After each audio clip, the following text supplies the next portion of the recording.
asked all of us to describe ourselves in a sentence. And my sentence ended with me saying that I am a very, very strange individual. Now, when people first meet me, this might not necessarily immediately become apparent because I don't do well with meeting new people, because, you know, social anxiety.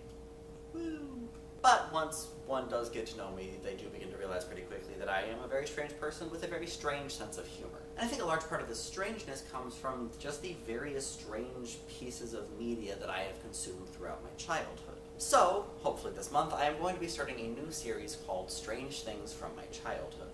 In it, I will be talking about various strange pieces of media that I read or watched or played growing up. The first part of the video will consist of me just trying to remember exactly what the media was about, so the basic premise and any other kind of weird things that I can remember. The second part of the video will be after I have watched or played or read whatever the piece of media is. And then I will say whether or not I still like it, and whether or not the piece of media still holds up. Because it is important to remember that since all of this media came during my childhood, they were all from the 90s and the 2000s. Also, some of these are TV shows and games, and so I'm not going to make myself play the entire game or watch the entire show, just enough so that I know my general thoughts on it. And I think that's basically it for the intro to this series. I'm not going to make any extreme promises on when this series is going to be, just because, you know, I have a lot of days still open later in the month, but I want to leave those open